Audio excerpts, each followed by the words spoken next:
Hi friends, ಇವತ್ತು ಕ್ವಿಕ್ಕಾಗಿ ಅವರೆಬೇಳೆ ಸಾಂಬಾರು ಹೆಂಗೆ ಮಾಡ್ಕೊಳ್ಳೋದು ನೋಡ್ಕೊಳ್ಳೋಣ. ಇದ್ಕಿದ ಬೇಳೆ ಸಾಂಬಾರು ಅಂತಾರೆ. ಸೊ ಒಂದು ಪ್ಯಾನಲ್ಲಿ 2 ಸ್ಪೂನಷ್ಟು ಆಯಿಲ್ ಹಾಕ್ಕೊಂಡಿದ್ದೀನಿ. ಈರುಳ್ಳಿ ಹಾಕ್ಕೊಂಡು ಫ್ರೈ ಮಾಡ್ಕೊಳ್ಳಿ. ಫ್ರೈ ಆದ ನಂತರ ನಾನು ಬೆಳ್ಳುಳ್ಳಿ ಹಾಕ್ಕೊಳ್ತಾ ಇದ್ದೀನಿ. ಬೆಳ್ಳುಳ್ಳಿ ಹಾಕ್ಕೊಂಡು ಶುಂಠಿ ಹಾಕ್ಕೊಂಡು ಮತ್ತು ಮೆಣಸಿನ್ಕಾಯಿ 6ರಿಂದ 7 ತೊಗೊಂಡಿದ್ದೀನಿ. ಚಕ್ಕೆ ಲವಂಗ ಇಷ್ಟು ಹಾಕ್ಕೊಂಡು ಫ್ರೈ ಮಾಡ್ಕೊಳ್ಳಿ. ಫ್ರೈ ಆದ ನಂತರ 3 ಟೊಮೆಟೊ ಚಿಕ್ಕ 3 ಟೊಮೆಟೊ ತೊಗೊಂಡಿದ್ದೀನಿ. ಫ್ರೈ ಆಗಬೇಕು. ಫ್ರೈ ಆದ ನಂತರ ಲಾಸ್ಟ್ ಮೂಮೆಂಟಲ್ಲಿ ನಾನು ಸ್ವಲ್ಪ ಒಂದು ಚಿಕ್ಕ ಬೌಲಲ್ಲಿ ಆಗುವಷ್ಟು ತೆಂಗಿನಕಾಯಿ ತೊಗೊಳ್ತಾ ಇದ್ದೀನಿ. ತೆಂಗಿನಕಾಯಿ ಜಾಸ್ತಿ ಫ್ರೈ ಮಾಡೋದಕ್ಕೆ ಹೋಗಬಾರ್ದು. ನಂತರ ಕೊತ್ತಂಬರಿ ತೊಗೊಳ್ತಾ ಇದ್ದೀನಿ. ಇದು ಫ್ರೈ ಆದಮೇಲೆ 2 ಸ್ಪೂನಷ್ಟು ಧನಿಯಾ ಪೌಡರ್ ಹಾಕ್ಕೊಂಡು ರುಬ್ಕೊಳ್ಳಿ. ರುಬ್ಬಾದ ನಂತರ ಕುಕ್ಕರ್ಗೆ ಒಂದು ಸ್ವಲ್ಪ ಆಯಿಲ್ ಹಾಕ್ಕೊಳ್ಳಿ.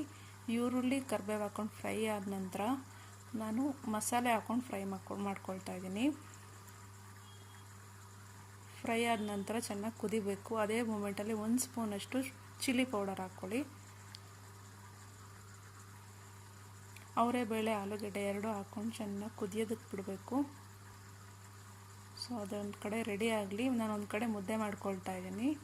ಒಂದು ಪ್ಯಾನಲ್ಲಿ ನೀರು ಹಾಕ್ಕೊಂಡು ಕುದಿಸ್ಕೊಂಡು ಅದಕ್ಕೆ ರಾಗಿ ಹಿಟ್ಟು ಹಾಕ್ಕೊಳ್ತಾ ಇದ್ದೀನಿ. ಇದು ಬಂದು ಮೊಟ್ಟೆ ಸ್ನ್ಯಾಶರು. ಇದರಿಂದ ಬೇಗ ಯಾವುದೇ ಥರದ ಗಂಟು ಕಟ್ಟಲ್ಲ. ಒಂದು 2ರಿಂದ 3 ಜನ ಅಂದರೆ 3 ಜನಕ್ಕೆ ಆಗುವಷ್ಟು ಮುದ್ದೆ ಆಗುತ್ತೆ.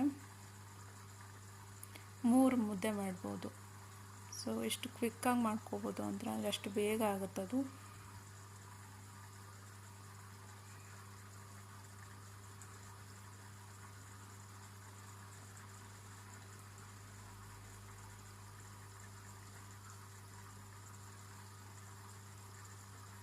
ಯಾವುದೇ ಥರದ ಗಂಟಿರಲ್ಲ, ತುಂಬ ಸ್ಮೂತ್ ಇರುತ್ತೆ.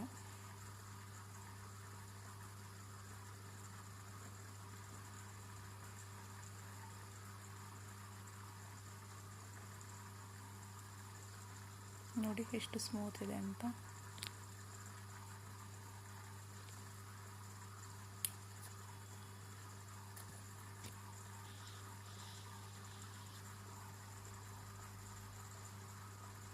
ಸೊ ನಾನು ಇವಾಗ ಮುದ್ದೆ ಕಟ್ಕೊಳ್ತಾ ಇದ್ದೀನಿ. ನಾನು ನಮ್ಮ ಮನೆಯವ್ರು ಇಬ್ಬರೇ ಇರೋದ್ರಿಂದ ನಾನು ಈ ಥರ ಮಾಡ್ಕೊಳ್ತೀನಿ ಪ್ಯಾನಲ್ಲಿ. ಸೊ ಆಲ್ಮೋಸ್ಟ್ ಅಡುಗೆ ಎಲ್ಲ ಆಯಿತು. ಇವಾಗ ನಮ್ಮ ಮನೆಯವ್ರಿಗೆ ಊಟಕ್ಕೆ ಕೊಡ್ತಾಯಿದ್ದೀನಿ.